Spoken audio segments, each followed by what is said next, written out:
Hello दोस्तों, नमस्कार। मैं ममतेश कुमार आप सभी का स्वागत करता हूं आपके अपने परिवार टीचिंग बाय रोजगार विद अंकित में। प्यारे दोस्तों, ये हमारी जो 15 मिनट की या 10 मिनट की, यानी कि 5 से 15 मिनट मान लीजिएगा, इसके बीच की क्लास ये होने वाली है। इसके अंतर्गत हम लोग हर मंगलवार को, प्यारे दोस्तों, ये क्लास आप लोगों की हुआ करेगी। हर मंगलवार को अपलोड हुआ करेगी, यानी कि सभी विषय के अलग अलग टीचर्स के द्वारा ये क्लास अपलोड हुआ करेगी आपके सीटेट एग्जाम से संबंधित प्रश्नों के लिए। 5 से 15 मिनट के बीच की इसकी सीमा रहेगी, मतलब टाइम रहेगा इसका।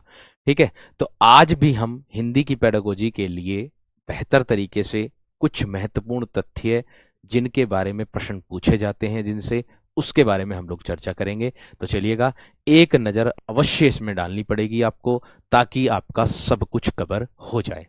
तो प्यारे दोस्तों देखो, मगर मैं बात करता हूं भाषा कौशल की, मात्र मैं बताऊंगा आप लोगों को, मात्र इसमें कुछ महत्वपूर्ण तथ्य बताऊंगा जिससे प्रश्न आपका बना है पिछली बार भी। ठीक है, उसको मैं बताऊंगा।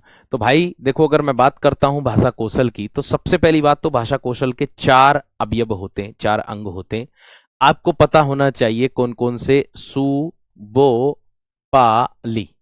सु, बो, पा और ली, अर्थात सुनना, बोलना, पढ़ना और लिखना। अगर हम किसी में भी कमजोर हैं तो प्यारे दोस्त हमारी भाषा का विकास देरी से होगा, ये बात ध्यान रख लेना। अगर हम इन चारों में से किसी में भी कमजोर हैं तब, ठीक है, कौन सा ग्रहणात्मक होता है, कौन सा अभिव्यक्तात्मक होता है, वो भी मैं आपको बताऊंगा।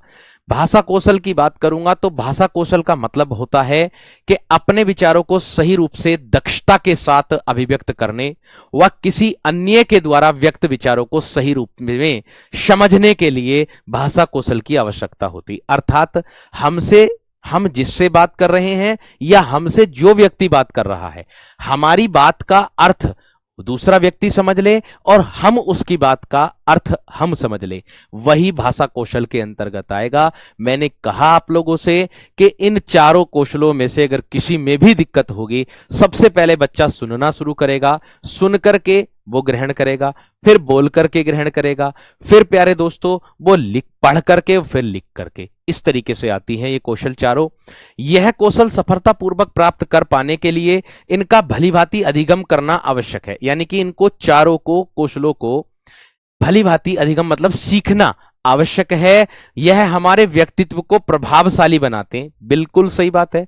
हमारे व्यक्तित्व को, यानी कि हमारा व्यवहार कैसा, हमारा आचार कैसा, हम किसी दूसरे से कैसे, समाज में किस तरीके से हम बात कर रहे हैं, संवाद कर रहे हैं, दूसरे के सामने अपनी बात को कैसे रख रहे हैं, है ना, यह कौशल हमारे दूसरे व्यक्तियों से भिन्न और योग्य बना सकते हैं। भाषा कौशल के द्वारा एक साधारण से विचार को भी व्यक्ति उत्तम शब्दावली, सही लय, प्रभा के साथ संप्रेषित यानी कि भेज सकता है। संप्रेषित मतलब भेजना कर बहुत अधिक प्रभावशाली बना सकता है। अर्थात दूसरे को अपनी बात से मोहित कर लेना, वो इन चारों कौशलों का काम होता है। बात समझ में आ रही क्या नहीं? एकदम क्लियर हो गई होगी बात। आगे अगर पॉइंट की बात करूं तो भाषा कौशल वे हैं जिसमें सुनने, बोलने, पढ़ने और लिखने के कौशल सम्मिलित होते हैं। अतः कहा जा सकता है कि भाषा के 4 प्रमुख कौशल होते हैं: श्रवण सुनना, भाषण बोलना, पठन पढ़ना और लेखन लिखना, जो कि मैंने अभी बताया है।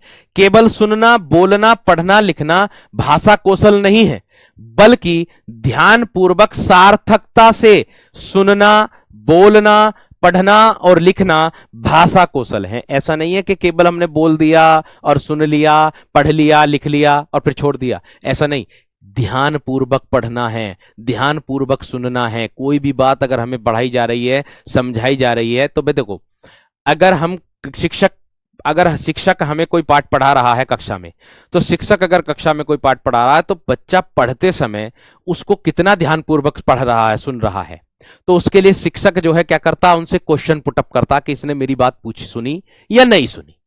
अगर नहीं सुनी तो वो झिझकेगा, और अगर सुनी है तो वो बिना झिझके उसका जवाब भी देगा। ठीक है, आगे देखो अगला पॉइंट आता, भाषा कौशल भाषा शिक्षण के अलावा अन्य विषयों के शिक्षण के में भी आधार होते हैं। भाषा कौशल हेतु क्रमिक रूप जो होता वो ये होता है प्यारे दोस्तों, श्रवण आएगा सबसे पहले, भाषण, पठन और लेखन आता।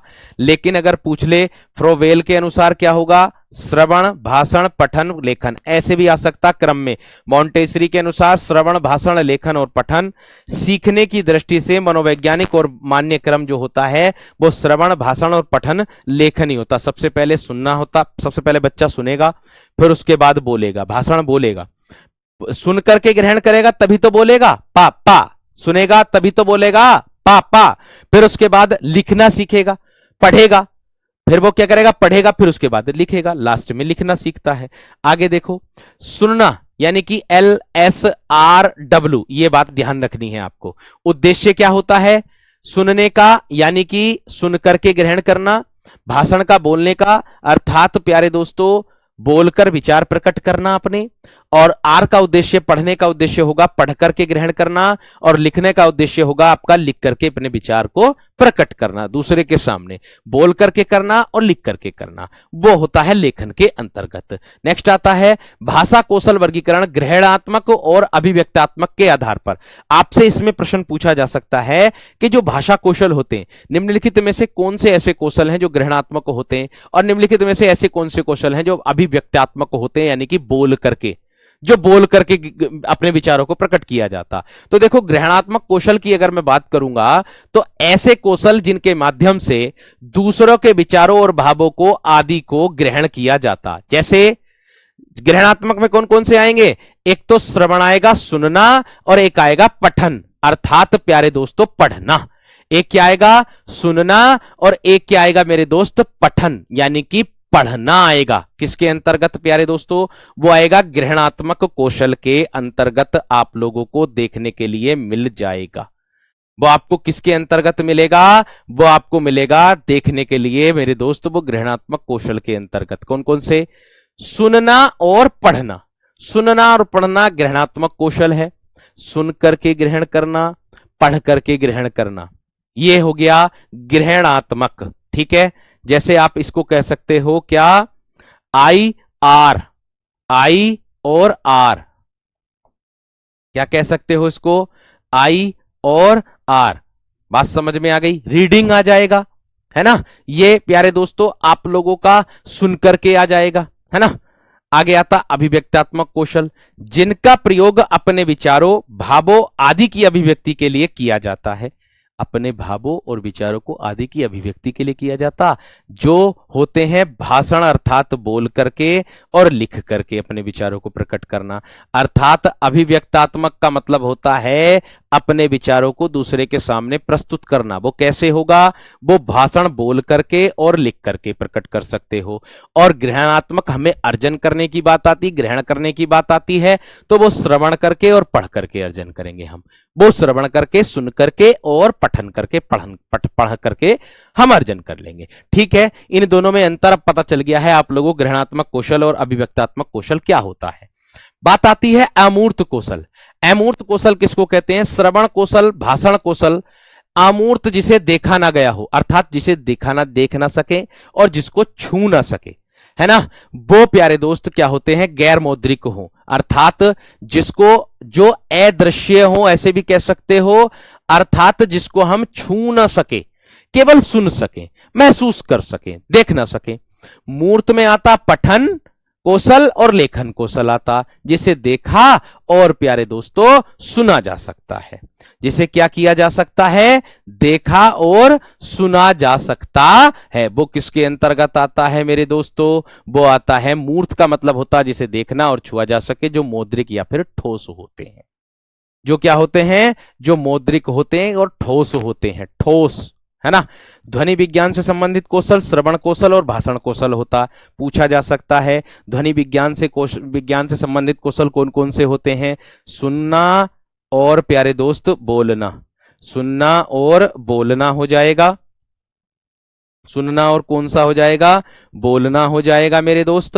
और अगर लिपि विज्ञान से संबंधित की बात करता हूं मैं, तो लिपि विज्ञान से संबंधित आ जाएगा पठन कौशल अर्थात लिखना, पढ़ना और लिखना, पढ़ना और लिखना, ये आ जाएगा किससे, ये आएगा लिपि विज्ञान से संबंधित कौशल आ जाएगा। इतनी बात सबकी समझ में आ गई क्या ना?